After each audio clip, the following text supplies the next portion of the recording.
মুসা আলাইহিস সালাম ডাক দিয়া বলেন, আয় আল্লাহ তাআলা, এর থেকে যদি বেশি খুশি হন, এর চেয়ে বেশি যদি ভালোবাসেন, তাহলে আপনার বান্দারে কি দেন? আল্লাহ ডাক দিয়া বলে, মুসা রে, আমি যখন আমার বান্দাকে এর চেয়ে বেশি ভালোবাসি, আমার বান্দার বাড়িতে আমি আল্লাহ মেহমান পাঠাইয়া দেই। সুবহানাল্লাহ। কোন চান্দি যদি চৈত মাসে বিয়ে আইয়া বিয়ার বাইতে কোমরার বিয়ে আর সময় পাইছে না, এমনি অভাব আছে, আবার আইছে মেহমান, অন্তনি নারাজ হয়ে থাকে না। কিন্তু এখন বলেন তো, মেহমান আসাটা রহমত না গজব? রহমত। জোরে বলেন, রহমত না গজব? মেহমানের সাথে আল্লাহ রিজিক দেন, মেহমানের সাথে আল্লাহ তাআলা ফেরেশতা পাঠাইয়া দেন, মেহমানের সাথে আল্লাহ রাব্বুল আলামিন রিজিকের বড়, অত্যন্ত বড় রিজিকের ব্যবস্থা করে দেন। মেহমান আসলে তো আপনারা ভালো করে খাইতে পারেন, ঠিক কিনা বলেন? আর আমরা মেহমান আসলে নাকে মুখে সে তোড়ে, এই মুখে আইসা আমার ভাই, চিন্তা করছেন কোন? হ্যাঁ, বোনের 6 বছরের দাওয়াত দেন না, বোন যদি আটকায় হঠাৎ করে উঠে, ও মরার বোন আর সুযোগ পাইছি না, এই সময় আইছে বিপদের সময়, হ্যাঁ, বড় অভাবের মধ্যে আছি, অভাব অনটন চলতেছে, এখন আইছে মেহমান। আর বিয়ের ভাই যদি আইয়ে, হ্যাঁ, বিপদের সময় আইলে, বিয়াই আপনি না সময় পাইছিলেন না, কয়েকদিন পরে যাইতেন, আমি কি আনতাম? এখন বলেন তো, মেহমান আসাটা রহমত না গজব? রহমত। মুসা আলাইহিস সালাম ডাক দিয়া বলেন, আয় আল্লাহ, এর থেকে যদি আপনার বান্দাকে ভালোবাসেন, আপনি আল্লাহ রাব্বুল আলামিন কি করেন, বান্দাকে কি দেন? আল্লাহ ডাক দিয়া বলে, মুসা রে, আমার বান্দারে যদি আমি এর থেকে বেশি ভালোবাসি, বেশি পছন্দ করি, আমি আল্লাহ তার ঘরে কন্যা সন্তান দিয়া দেই। সুবহানাল্লাহ। আর এখন কন্যা সন্তান হইলে কত নারাজ বাপে, আর দিতে পাইছি না, কন্যা সন্তান 5 লাখ নাই আমার। কি বলেন, আছে না এমন মানুষ? কত জায়গার মধ্যে বউ তালাক দিয়া দিছে, কন্যা সন্তান কেন হইছে?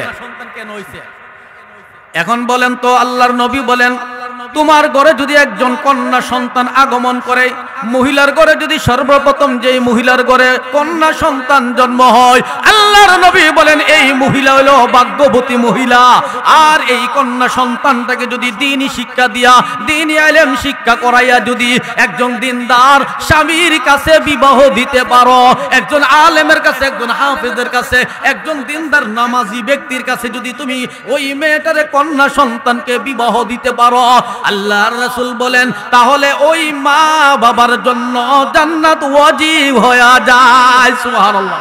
ওয়া আশহাদু আল লা ইলাহা ইল্লাল্লাহু ওয়াহদাহু লা শারীকা লাহু ওয়া আশহাদু আন্না মুহাম্মাদান আবদুহু ওয়া রাসূলুহু أرسله بالحق بشيرا ونذيرا وداعيا إلى الله بإذنه وسراجا منيرا أما بعد فأعوذ بالله من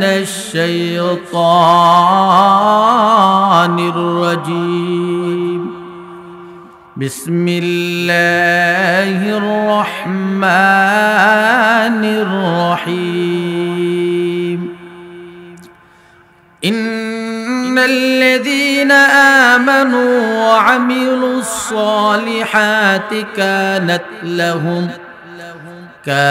لهم جنات الفردوس نزلا خالدين فيها لا يبغون عنها حولا وقال النبي صلى الله عليه وسلم هو فيكم أخفى من دبيب النمل أو كما قال عليه الصلاة والسلام وقال تعالى إن الله وملائكته يصلون على النبي يا أيها الذين آمنوا صلوا عليه وسلموا تسليما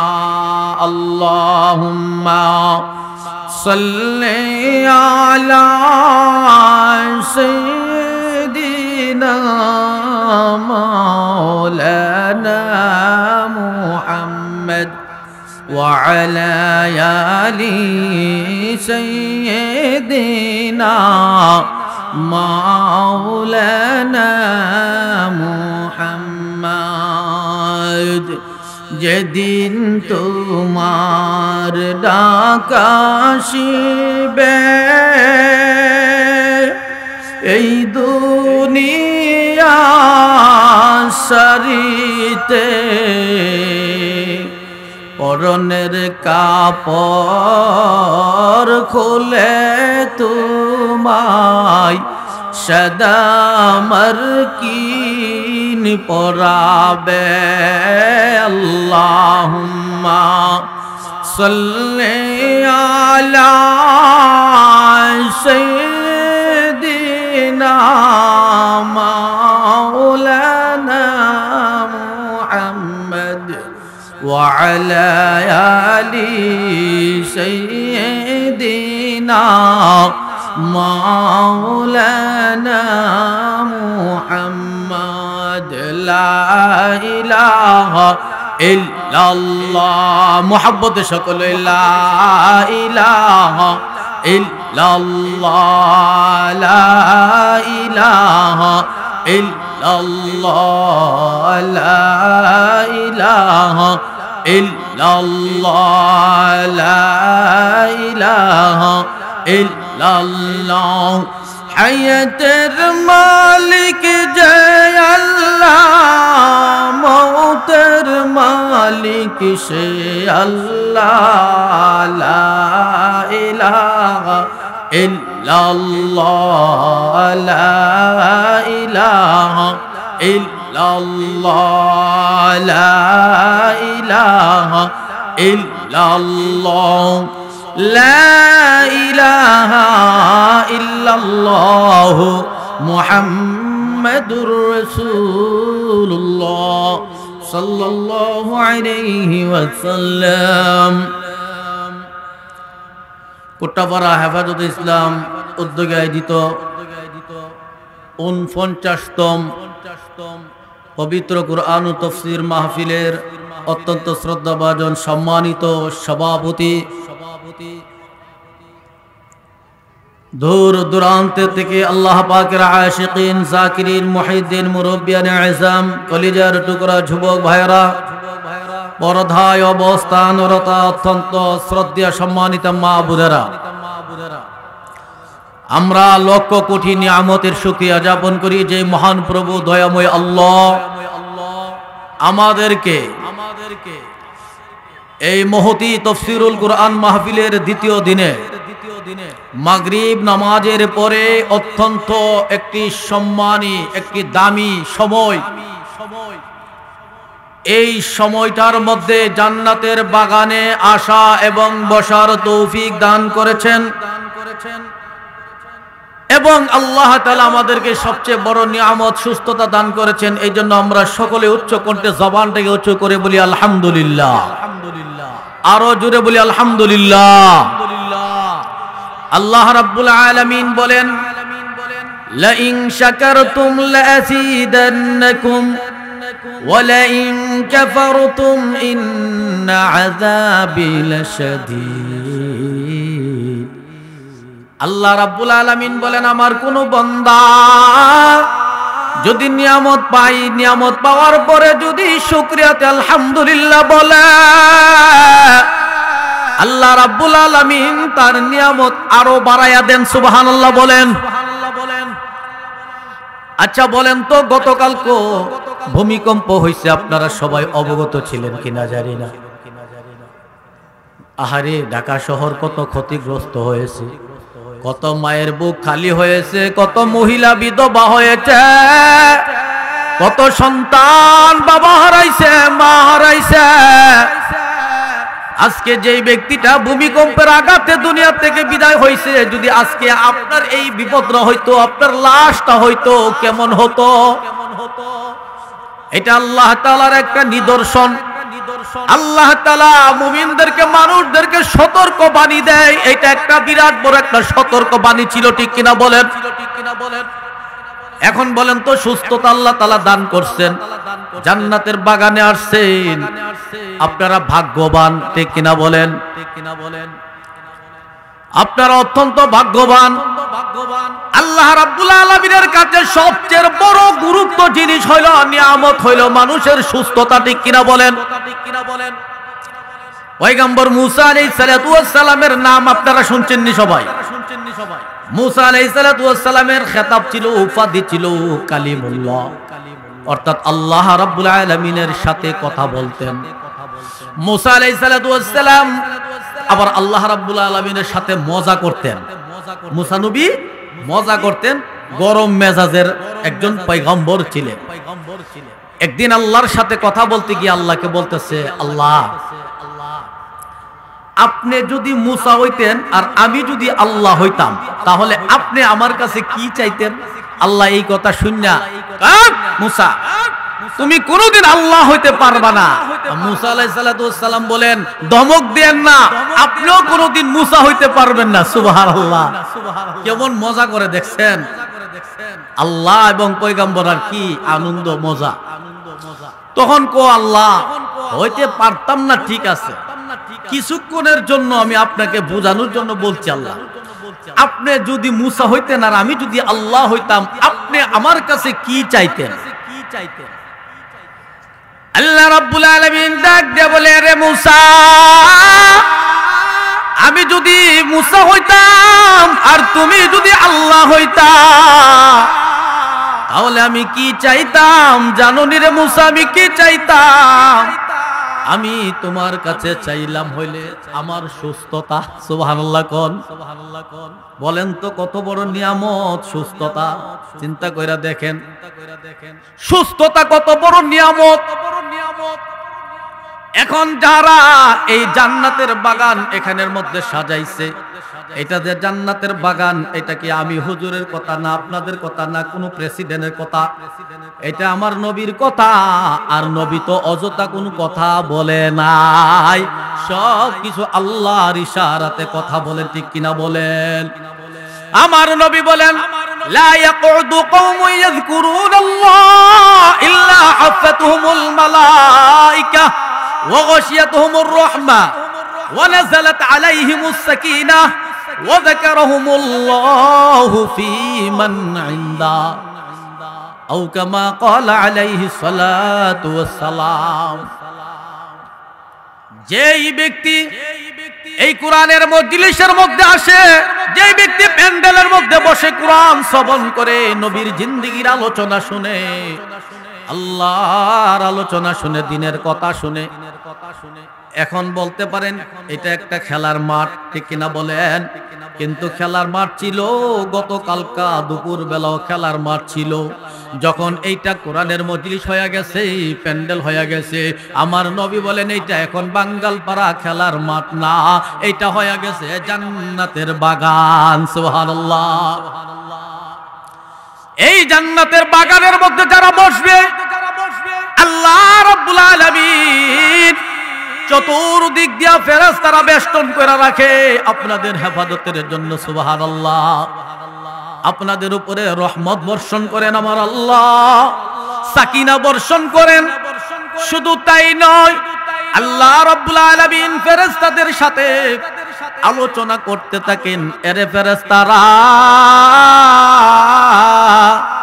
তোমরা যে বলছিলা আদম সন্তান দুনিয়াতে গিয়ে ফিতনা ফাসাদ করবে, মানুষ বানায়েন না। এখন দেখো তো কুট্টাপাড়া বাঙ্গালপাড়ার মাঠের মধ্যে এই যে জান্নাতের বাগান সাজাইছে, কোরআনের মজলিস সাজাইছে, এরে ফেরেশতারা তাকাইয়া দেখ, তাকাইয়া দেখ আমার বান্দারা কিরকম ভাবে কত কষ্ট করে শীতের মধ্যে, কনকনে শীতের মধ্যে এখানে বৈশা বৈশা প্যান্ডেলের মধ্যে বৈশা কোরআনের আলোচনা শুনতেছে। এখন বলো তো আমি আল্লাহ তাদের জন্য কি করতে পারি? এখন ফেরেশতারা ডাক দিয়ে বলে, আল্লাহ তাদেরকে আপনি সর্বোচ্চ নিয়ামত দান করেন। এখন আল্লাহ ডাক দিয়ে বলে, আরে ফেরেশতারা রে, আমি আল্লাহ তাদেরকে খুশি হইয়া তাদের জীবনের গুনাহ মাফ করে দিলাম। এজন্য আল্লাহ রাব্বুল আলামিন বলেন, মানুষ পৃথিবীর মধ্যে পাঠাইছেন, আল্লাহ আমাদেরকে দুনিয়াতে পাঠাইছেন। বলেন তো কত বড় নিয়ামত দিয়ে আমাদেরকে দুনিয়াতে পাঠাইছেন। আমরা কোনোদিন আল্লাহর কাছে দরখাস্ত করি নাই, আয় আল্লাহ তাআলা আপনি কিন্তু আমাদেরকে কুকুর বানায়া দুনিয়াতে পাঠান, আমাদেরকে বিড়াল বানায়া পাঠায়েন না, হাইওয়ান বানায়া পাঠায়েন না, আমাদেরকে মানুষ বানায়া দুনিয়াতে পাঠায়েন। আমরা কেউ কোনোদিন দরখাস্ত করছি বলেন তো? আল্লাহ তাআলা কত দয়া করে বিনা দরখাস্তে আমাদেরকে মানুষ বানাইছেন। এরপরে আল্লাহর কাছে কোনোদিন আমরা দরখাস্ত করি নাই, আয় আল্লাহ তাআলা মানুষ বানাইছেন, ঠিক আছে। আরে মানুষ তো ফেরাউনও মানুষ ছিল, ঠিক কিনা বলেন? ফেরাউনকে কি মানুষ তারা কিছু বলবো? মানুষ ছিলেন, বুশও মানুষ, নমরুদও মানুষ ছিল, হামান, কারুন, সাদ্দাত তারাও মানুষ ছিল। আল্লাহ রাব্বুল আলামিন বিনা দরখাস্তে আমাদেরকে আল্লাহ তাআলা মুসলমানের ঘরে জন্ম দিয়েছেন। জন্মগতভাবে আমরা মুসলমান এবং আমরাও মুসলমান হইছি, মুসলমানের ঘরেও আল্লাহ জন্ম দিয়েছেন বলি আলহামদুলিল্লাহ। আমরা কোনোদিন দরখাস্ত করি না, ঠিক কিনা বলেন? এরপরে দেখেন কত নবীরা আমাদের নবীর উম্মত হওয়ার জন্য আল্লাহ রাব্বুল আলামিনের কাছে দরখাস্ত করেছে। আমাদের নবীর কথা শুনে প্রত্যেক নবীদের সহিফার মধ্যে আমাদের নবীর কথা, প্রত্যেকটা কিতাবের মধ্যে আমাদের নবীর কথা ছিল। তাওরাতের মধ্যে বেশি ছিল আমাদের নবীর কথা। এই কথা শুনে সকল নবীরা আল্লাহর কাছে দরখাস্ত করছে, আল্লাহ আমাদেরকে নবী না বানাইয়া আখিরি নবীর উম্মত বানায়া দুনিয়াতে পাঠাইও। দেখেন তো আমরা কোনোদিন দরখাস্ত করি নাই, আমরা আল্লাহকে বলি নাই আল্লাহ অন্যান্য নবীদের উম্মত না বানাইয়া তোমার বন্ধু মুহাম্মদুর রাসূলুল্লাহ সাল্লাল্লাহু আলাইহি ওয়াসাল্লামের উম্মত বানাইয়া দুনিয়াতে পাঠাইও। আমরা কেউ দরখাস্ত করছি বলেন? আল্লাহরে বলছি কোনোদিন দরখাস্ত করছি? আল্লাহ তাআলা বিনা দরখাস্তে আমাদেরকে আমাদের বিশ্ব নবী, মায়ার নবী, দু জাহানের সরকার, দু আল সরকার, দু আলম, সাইয়্যিদুল মুরসালিন, খাতামুন নবিয়্যিন জনাবে মুহাম্মদুর রাসূলুল্লাহ সাল্লাল্লাহু আলাইহি সাল্লামের উম্মত বানাইয়া দুনিয়াতে পাঠাইছেন। আলহামদুলিল্লাহ বলি। এরপরে দেখেন আল্লাহ রাব্বুল আলামিন সকল নবীদেরকে কিতাব দিয়েছেন, কিন্তু কোন নবীদেরকে আল্লাহর পবিত্র জবান, এই কালাম কোন নবীকে দেন নাই।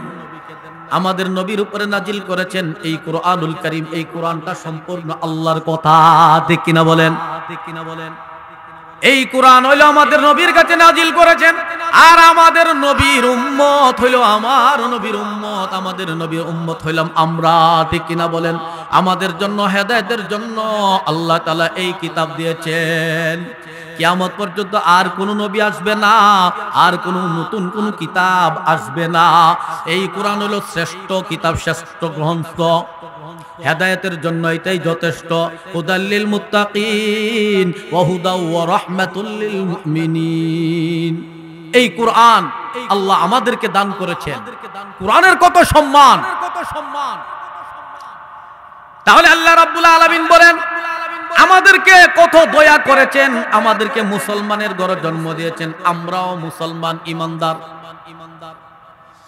এখন আল্লাহ তাআলা বলেন ইন্নাল্লাযীনা আমানু, যারা ঈমান এনেছেন, যারা আল্লাহ রাব্বুল আলামিনকে বিশ্বাস করেছেন, 7 প্রকারের 7 জিনিসের উপরে যারা ঈমান এনেছেন তারা হইল মুসলমান, মুত্তাকিন, ঈমানদার। আমানতু বিল্লাহ, সর্বপ্রথম ঈমান আনতে হবে আল্লাহর উপরে, ঠিক কিনা বলেন? ওয়া মালাইকাতিহি, দ্বিতীয়ত ঈমান আনতে হবে তার ফেরেশতাদেরকে বিশ্বাস করতে হবে যে ফেরেশতা আছে, ঠিক কিনা বলেন? ফেরেশতা যে আছে বিশ্বাস করেননি আপনারা? ফেরেশতা যে আছে, এই দ্বিতীয় ঈমান আনতে হবে। ওয়া কুতুবিহি, আল্লাহর কালামকে বিশ্বাস করতে হবে, কোরআনকে বিশ্বাস করতে হবে। কোরআনকে বিশ্বাস করেননি? ঈমানদার। ওয়া রুসুলিহি, রাসূলগণের উপরে ঈমান আনতে হবে। ওয়াল ইয়াউমিল আখিরি, পরকালের উপরে ঈমান আনতে হবে, কিয়ামত যে হবে বিশ্বাস করেন কিনা? বিশ্বাস করেন কিনা? এটার নামই ঈমান, এটার নামই ঈমান। ওয়াল কদরি খায়রিহি ওয়া শাররিহি মিনাল্লাহি তাআলা,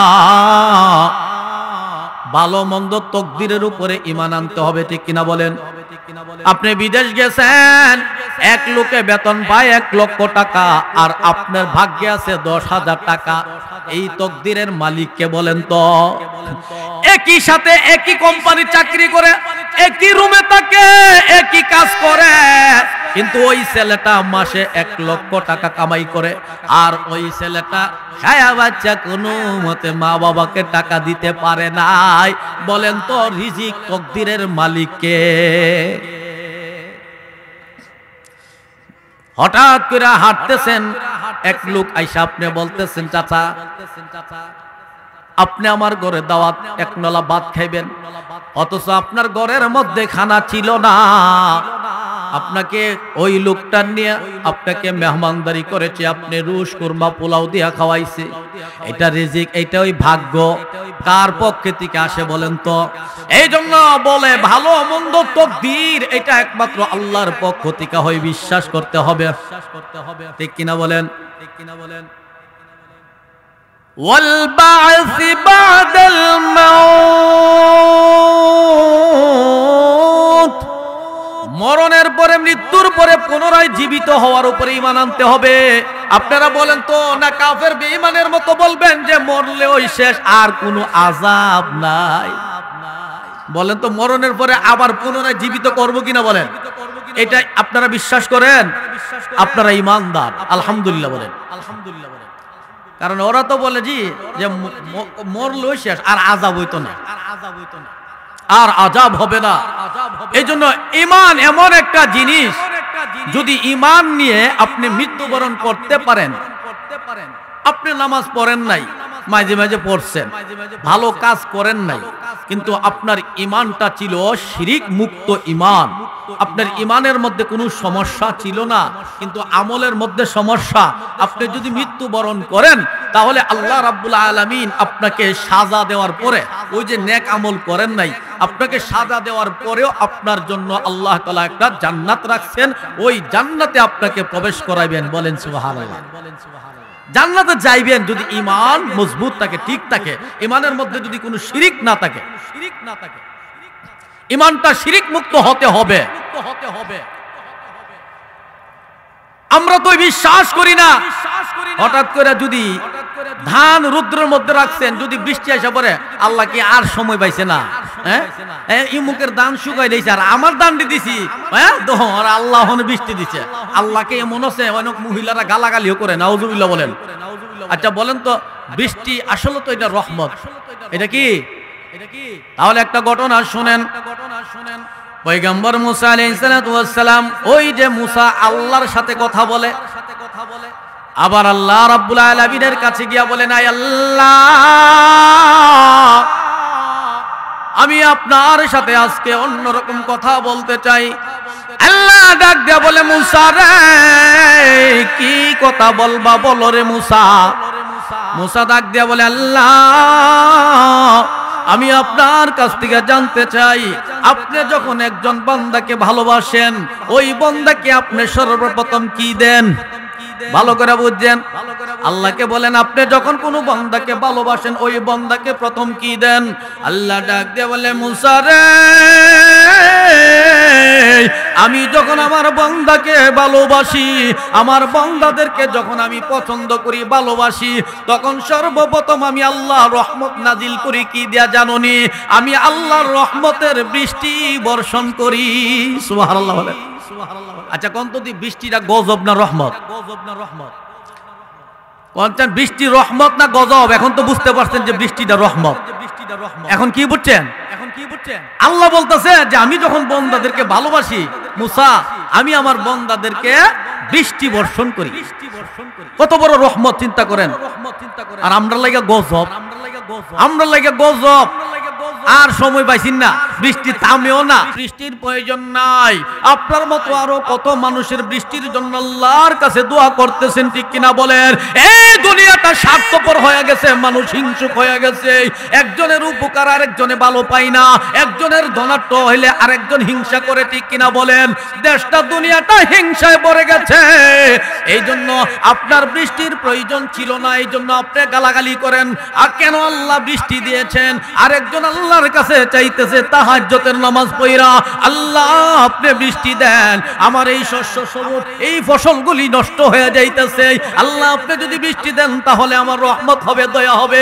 আল্লাহ রাব্বুল আলামিন ডাক দিয়ে বলে, রে বান্দা, আমি আল্লাহ তোমাকে রহমতের বৃষ্টি দিলাম। সুবহানাল্লাহ। কোন এই মেয়ে বৃষ্টি যখন হয় তখন বুঝতে হবে যে আমাদের এলাকার মধ্যে আমরা গুনাহগার, আমাদের কথা আল্লাহ তাআলা শুনে নাই। কিন্তু একজন গরিব মানুষ, সে কৃষি কাজ করে, সে ফসলাদি করে খায়, সে আনাজ করে খায়, তরকারি করে খায়, কিন্তু তার দোয়াটা আল্লাহ তাআলা কবুল করেছেন। আল্লাহ বলেন যে সবগুলা বৃথা। যেমন ভাবে ইন্না দীনা ইনদাল্লাহিল ইসলাম, আল্লাহ রাব্বুল আলামিন বলেন ইসলাম ধর্মটা আমি আল্লাহর মনোনীত ধর্ম, ইসলাম ধর্মটা আমার প্রবেশের ধর্ম, আমার মনোনীত ধর্ম। আমি আল্লাহ ইসলাম ধর্ম ছাড়া বাকি যত ধর্ম আছে সবগুলা বাতিল, এগুলো আমি আল্লাহ পছন্দ করি না, এইগুলা গ্রহণ করি না, এগুলো সব বাতিল। আল্লাহ তাআলা বলেন যত বান্দারা আছে এদের দোয়া আমি আল্লাহ কবুল করি না। কিন্তু এই গরিব মানুষটা আমার কাছে বৃষ্টি চাইছে, আমি ওই মানুষের ওসিলা আমি আল্লাহ তাকে বৃষ্টি বর্ষণ করলাম। সুবহানাল্লাহ।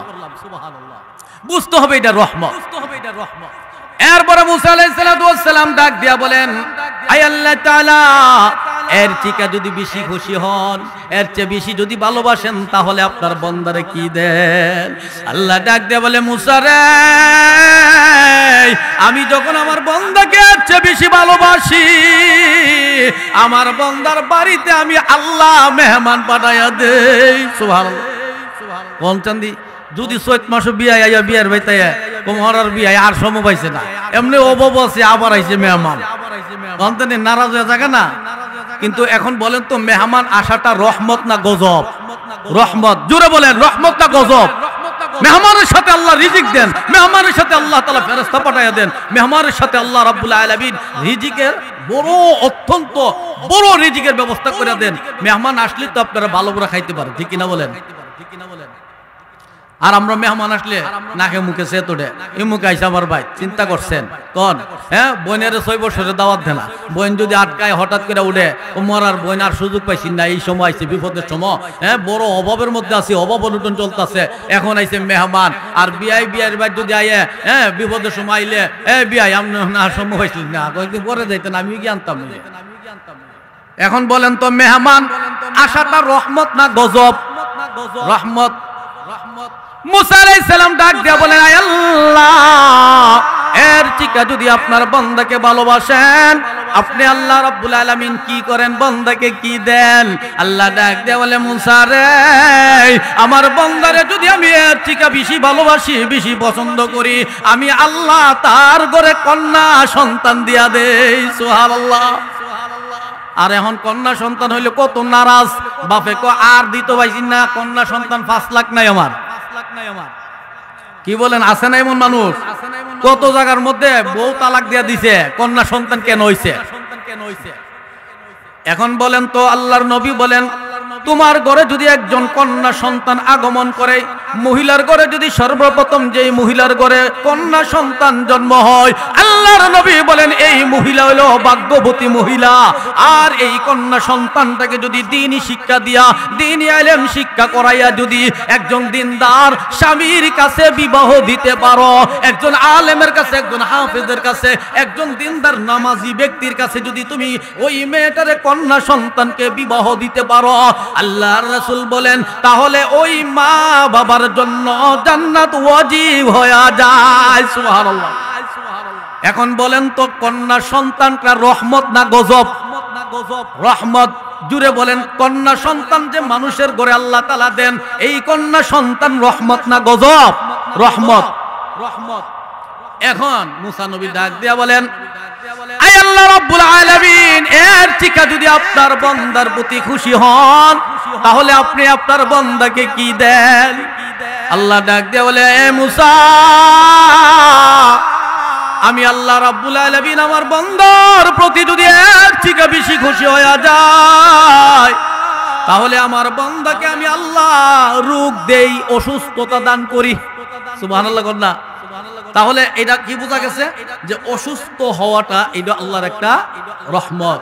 আপনি গুনাহগার, আপনি গুনাহ করতেছেন, এই অসুস্থতা আপনার জন্য বিরাট বড় একটা নিদর্শন, একটা ইঙ্গিত, একটা সতর্কবাণী। ঠিক কিনা বলেন? দেখবেন জীবনে নামাজ নাই, রোজা নাই, ইবাদত বন্দেগী নাই, যদি অসুস্থ হয়ে যায় মনে করে হায়রে আজরাইল আইসা পড়তাছে, যদি মইরা যায় তাহলে তো আমার কবরে আগুন জ্বলবে, আমার কবরে দাউ দাউ করে আগুন জ্বলবে, আমার কবরে সাপ দিবে, বিচ্ছু দিবে, কামড়াইবে, উপায় নাই, তাড়াতাড়ি হুজুর পাকজন দাওয়াত দেয়, আমার অসুস্থতা হয়ে গেছে, আইনাকে হুজুর দোয়া করেন, এই লোকটা অসুস্থ অনেক দিন ধরে, আল্লাহ তাআলা যেন তাকে সুস্থতা দান করেন। কোনো কাজ হবে না, কোনো লাভ হবে না, কারণ আল্লাহর পক্ষ থেকে তোমাকে একটা রহমত দিয়া সতর্ক দিয়া দিছে। অতএব তুমি এইটার থেকে তুমি বুঝতে হবে আমার গুনার কারণে আমাকে আল্লাহ রোগ দিয়েছেন, এটা তো আমার জন্য বিরাট বড় রহমত হইছে। কারণ আমি যদি এখন তওবা করি, আমি যদি তওবা করি, আর জীবনে গুনাহ না করি, আর জীবনে নামাজ না ছাড়ি, আর জীবনে সুদ না খাই, আর জীবনে ঘুষ না খাই, আর জীবনে হারাম না খাই, তাহলে তওবা কইরা যদি আমি ঈমানদার হইয়া আমলে সালেহ যদি করি, তাহলে তো আমার জন্য বিরাট বড় রহমত। ঠিক কিনা বলেন? কিন্তু মানুষ বুঝে না। আপনারা যে অসুস্থ বানাইছে আল্লাহ তাআলা, হয় আপনি ফারিকুন ফিল জান্নাহ ওয়া ফারিকুন ফিস সাঈদ। আপনি যদি তওবা করেন, আপনি যদি সতর্কতা বুঝতে পারেন যে আল্লাহ আমার গুনার কারণে, আমার পাপের কারণে আমাকে রোগ দিছে, যাতে আমি সতর্ক হয়ে যাই, কারণ এটা একটা বিরাট রহমত বুঝার জন্য। যদি আপনি ঈমানদার পাকাভুক্ত হন, তাহলে বুঝবেন যে আমার গুনার কারণে আমার আল্লাহ রাব্বুল আলামিন আমাকে অসুস্থতা দান করছেন। এখন আমি আর জীবনে গুনাহ করব না, আর পাপ করব না, আর জীবনে নামাজ ছাড়ব না, রোজা আর কোনোদিন মিস করব না, এমন নেক আমল করব সব সময়। আল্লাহ আপনি আমাকে আরোগ্য দান করুন, আল্লাহ আপনি আমাকে শিফা দান করুন, আল্লাহ আপনি আমাকে সুস্থতার নিয়ামত দান করুন। তাহলে আল্লাহ রাব্বুল আলামিন বলেন আমার বান্দা বুঝতে পারছে, আমার বান্দা আমার কাছে কান্নাকাটি করতেছেন। আল্লাহ রাব্বুল আলামিন বলেন আমার এই বান্দাকে আমি আল্লাহ সুস্থ করে দেই। সুবহানাল্লাহ। দেখছেন নি? ওয়াইদা মারিদতু ফাহুয়া ইয়াশফি। যিনি আপনাকে আরোগ্য দিয়েছেন তিনিই আপনাকে কি করেন? সুস্থতা দান করেন।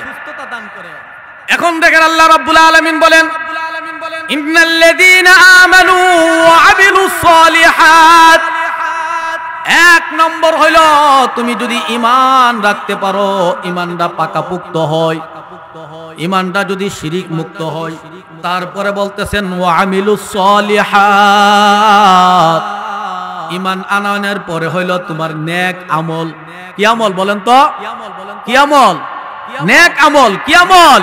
নেক আমল। এখন আমল এটা হইল আরবি শব্দ, আমালুন অর্থ হইল কি? আরবি শব্দ, বাংলা শব্দ হইল কাজ। নেক ভালো কাজ করা, ভালো কাজ করা।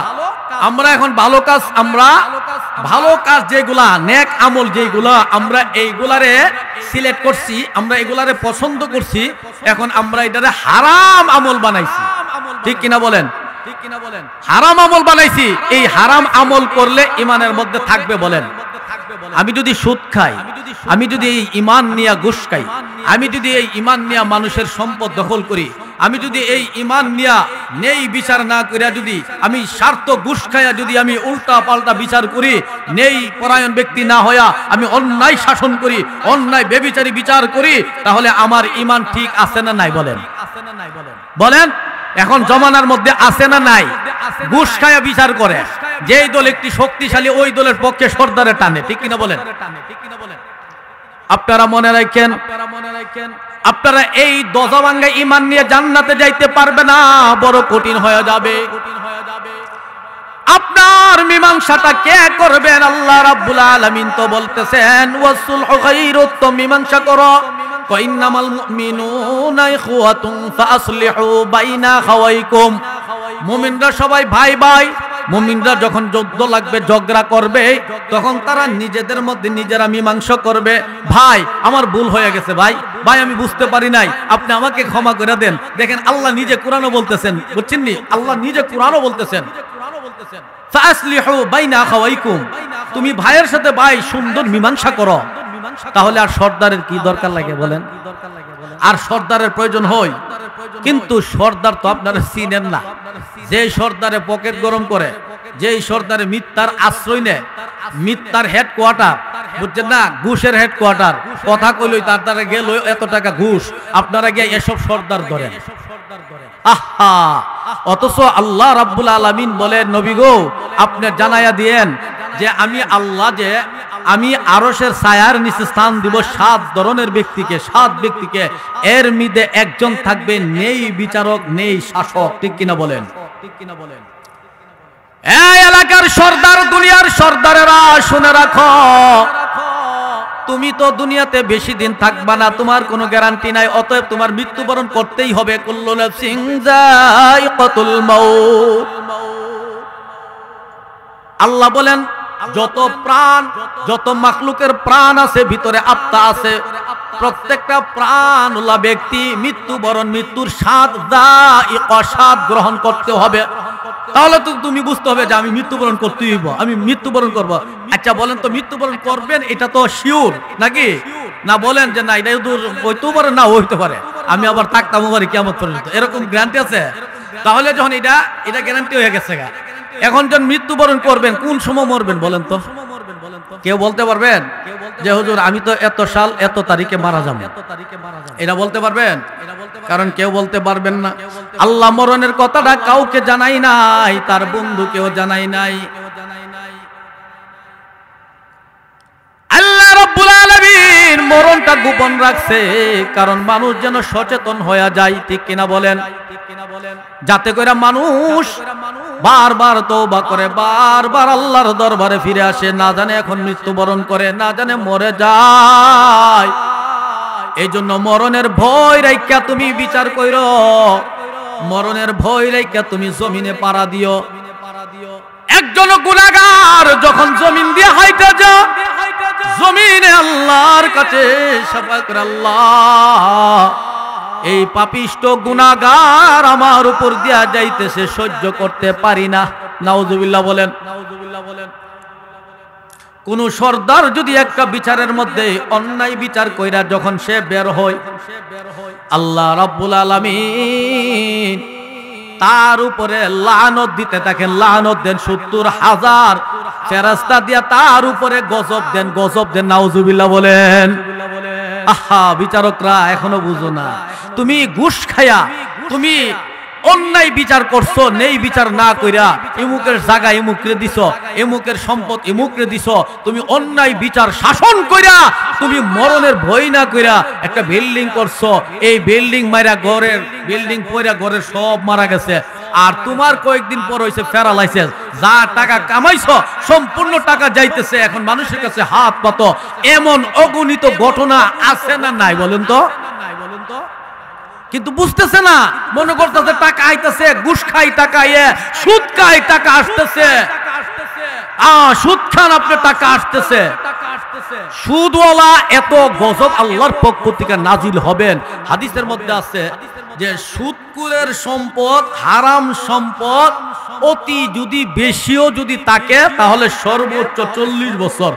এরপরে তার এমন দোষ নামে, অনেকে দেখেন না, কালামিয়া ঘুষখোর নাম করা ব্রাহ্মণবাড়িয়া ডিস্ট্রিক্টের মধ্যে বাটপাড়ার কালামিয়া ঘুষখোরে সবাই চিনে, নাম করা সুদখোর আছেন বেটা।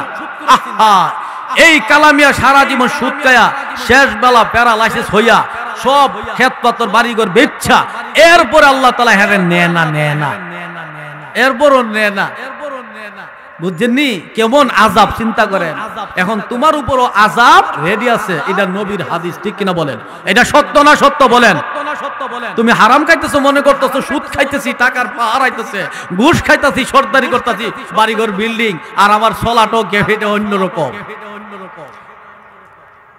ওয়ামিলুস সালিহাত, নেক আমল করতে হবে। নেক আমল কোনটা এটাই আমরা চিনি না। নেক আমল করতে হবে, নেক আমল। এখন আপনাদেরকে আমি তিনটা সুন্দর সুন্দর সাহাবাই কেরাম যে আমল করেছেন, এই আমল আপনারা করতে রাজি আছেন কিনা বলেন তো? আপনারা সবাই রাজি আছেন কিনা বলেন? আচ্ছা, ঘটনা শুনেন। নবীর যুগে নবীর কিছু কুমারী মানে আবিয়াতা মহিলারা সাহাবী ছিলেন, তারা বিবাহ বসে না। নবীজি গিয়া বলেন, এই মহিলারা তোমরা বিবাহ বসো না কেন?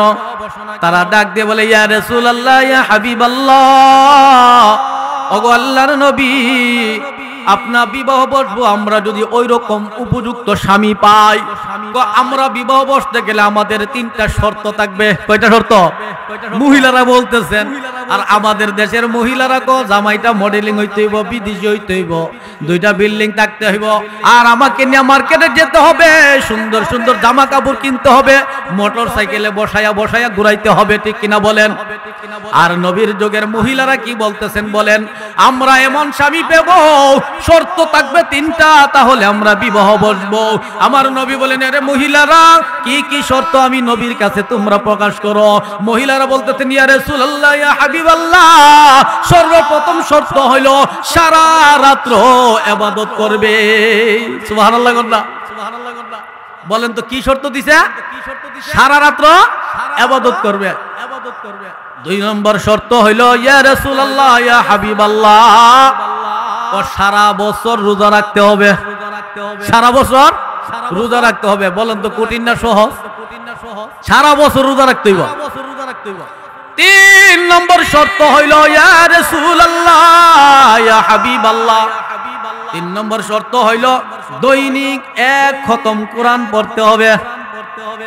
কয়টা শর্ত হইছে?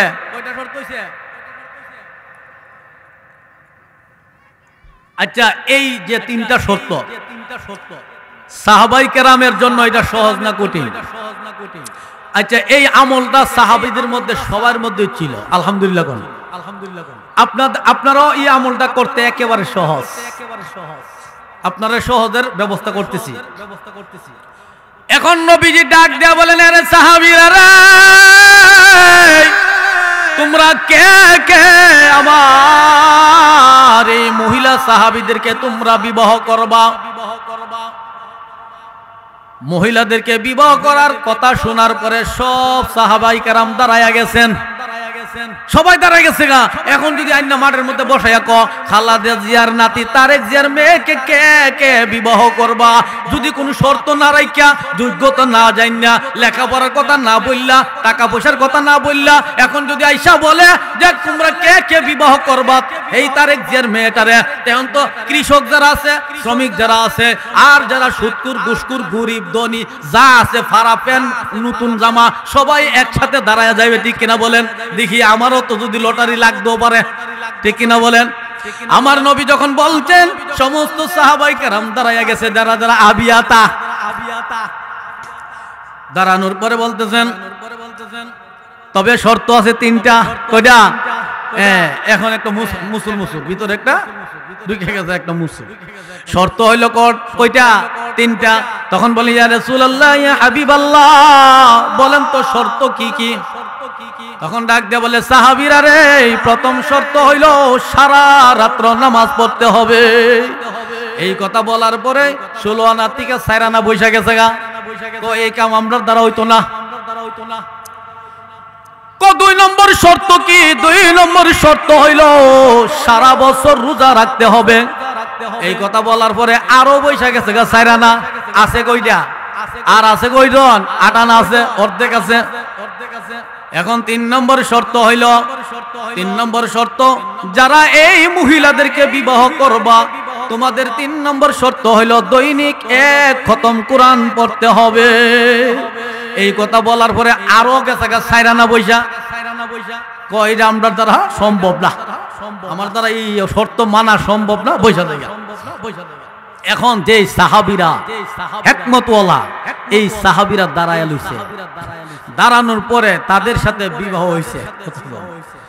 বিবাহ হওয়ার পরে 1 দিন 2 দিন পরে 3 দিনের মাথায় নবীজির কাছে নালিশ করতেছেন আইসা মহিলারা।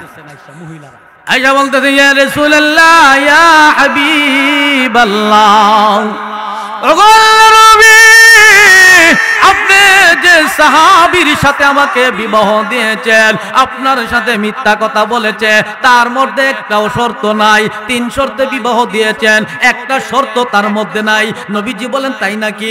আমার সাহাবীরা তো মিথ্যা কথা বলে না, আমার সাহাবীরা কোনোদিন মিথ্যা বলতে পারে না, কারণ আমার আল্লাহ তাদেরকে দলিল দেয়া দিচ্ছে রাদিয়াল্লাহু আনহুম ওয়া রাদু আন, তারা আমি আল্লাহকে ভালোবাসছে, পছন্দ করছে, আমি আল্লাহও তাদেরকে ভালোবাসছি।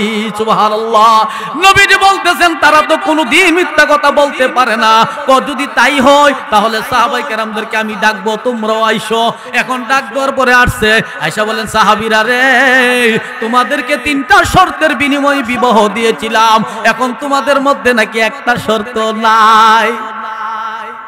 এখন সাহাবী ডাক দিয়ে বলে ইয়া রাসূলুল্লাহ ইয়া হাবিবাল্লাহ, আমার মধ্যে 3টা শর্ত আছে। সুবহানাল্লাহ কোন? সুবহানাল্লাহ কোন? মহিলা নালিশ করতে একটা শর্ত নাই, সাহাবী বলতেছে আমার মধ্যে 3টা শর্ত আছে। তখন বলতে ইয়া রাসূলুল্লাহ ইয়া হাবিবাল্লাহ, ওগো আল্লাহর নবী, যদি আপনার কথা সত্য হয়, আপনার কথা যদি সত্য হয়, আপনার হাদিস যদি সত্য হয়, তাহলে আমি সাহাবীর শর্ত সত্য। সুবহানাল্লাহ বলেন। সুবহানাল্লাহ। যদি আপনার কথা যদি সত্য হয়, আমার শর্ত সত্য। তাহলে বলো তো ইয়া রাসূলুল্লাহ ইয়া হাবিবাল্লাহ, আপনি তো বলেছেন যে এই ব্যক্তি এশারের নামাজ জামাতের সাথে আদায় করবে, আর মহিলারা যারা ঘরের মধ্যে এশারের নামাজ আদায় করবে, এশারের নামাজ জামাতের সাথে আদায় করার পরে যদি কোনো ব্যক্তি ঘুমিয়ে যায়, তাহলে সারা রাত্র তার আমল নামার মধ্যে তাহাজ্জুদের সওয়াব দান করা হয়। সুবহানাল্লাহ বলেন। মহিলা শূন্য কো, হ্যাঁ আসলে তো ঠিক হয়। তখন বলতেছেন এই মহিলারা শুনছুনি, আমার সাহাবীর কথা শুনছুনি, এটা তো আমার নবীর কথা। তখন বলতেছে ইয়া রাসূলুল্লাহ, একটা শর্ত বুঝা পাইলাম, এক শর্ত পাইছে। এখন বলতেছেন ইয়া রাসূলুল্লাহ ইয়া হাবিবাল্লাহ, আপনি বলেছেন যে ব্যক্তি 30টা রমজান মাসের রোজাগুলি রাখেন, 30টা রোজা রাখার পরে মান সামা রমাদানান, এই 30টা রোজা রাখার পরে সিত্তাম মিন শাওয়াল কানা কাসিয়ামিদ দাহার, তাহলে 6টা রোজা যদি শাওয়াল মাসে রাখে, তাহলে ওই ব্যক্তির আমল নামার মধ্যে সারা বছর রোজা রাখার সওয়াব দান করে। সুবহানাল্লাহ গন্তান্দি। আর এই শর্তটি আপনার মধ্যে আসেনি? হানকন সহজ না কঠিন? সহজ না কঠিন বলেন? আপনারা কি এশার নামাজ পড়তে পারবেন না জমাতে? এশার নামাজ পড়ে আল্লাহ আল্লাহ করে ঘুমায় দেবেন, আবার ফজর নামাজ পড়বেন, সারা রাত আপনি ইবাদত করলেন। সুবহানাল্লাহ। রমজান মাসে রোজা রাখলেন, শাওয়াল মাসের 6টা রোজা রাখলেন, সারা বছর রোজা রাখলেন, এই আমলটা আমরা পারবো না? বলেন। 3 নম্বর শর্ত হলো ইয়া রাসূলুল্লাহ ইয়া হাবিবাল্লাহ, আপনি বলেছেন যে এই ব্যক্তি সূরা ইখলাস 3 বার পাঠ করে, তার আমল নামার মধ্যে 30 পারা কুরআন খতমের সওয়াব দান করা হয়। সুবহানাল্লাহ বলেন। তাহলে আপনারা কি কুল হুয়াল্লাহ সূরা পারেন না? তাহলে দৈনিক বিসমিল্লাহর সাথে 3 বার কুল হুয়াল্লাহ পড়তে পারবেন না? পড়তে পারবেন তো বলেন। আল্লাহ তাআলা আমাদেরকে এই আমলগুলি করার তৌফিক দান করুন, সকলে বলে আমিন। যে আলোচনা করেছি, এই সংক্ষিপ্ত আলোচনার উপরে আল্লাহ তাআলা আমাদেরকে যেন কবুল করেন, আমরা যেন শিরক মুক্ত ঈমান নিয়ে কবরে যাইতে পারি, বেদাত মুক্ত আমল নিয়ে আমরা, আমাদের মধ্যে যেন সুদ ঘুষ, কমসে কম যেন সুদ ঘুষ, এটা মারাত্মক জিনিস। আপনি মার সাথে জিনা করতে পারবেন? আপনি বলেন, আপনাকে যদি কেউ 1 কোটি টাকা দেয়, আপনি মার সাথে জিনা করতে পারবেন? সুদখোর আপন মার সাথে জিনা করতেছে 24 ঘন্টা। নাউজুবিল্লাহ বলেন। নাউজুবিল্লাহ বলেন জুড়ে। আল্লাহ তাআলা আমাদেরকেও এই সুদ থেকে যেন আল্লাহ আমাদেরকে মুক্ত রাখেন, আমাদেরকে পবিত্র রাখেন। ঘুষ থেকে যেন আল্লাহ তাআলা আমাদেরকে, হারাম থেকে যেন আল্লাহ তাআলা মুক্ত রাখেন। আল্লাহ তাআলা আমাদেরকে শিরক মুক্ত ঈমান দান করুক, এবং বেদাত মুক্ত, ভেজাল মুক্ত আল্লাহ তাআলা আমাদেরকে নেক আমল যেন আল্লাহ তাআলা দান করেন। আল্লাহ যা কিছু আলোচনা করেছি, এই আলোচনার উপরে আল্লাহ তাআলা আমরা সবাইকে আমল করার তৌফিক দান করে, সকলে বলে আমিন। ওয়া আখির দাওয়ানা আলহামদুলিল্লাহি রাব্বিল আলামিন। আসসালামু আলাইকুম ওয়া রাহমাতুল্লাহি ওয়া বারাকাতুহু।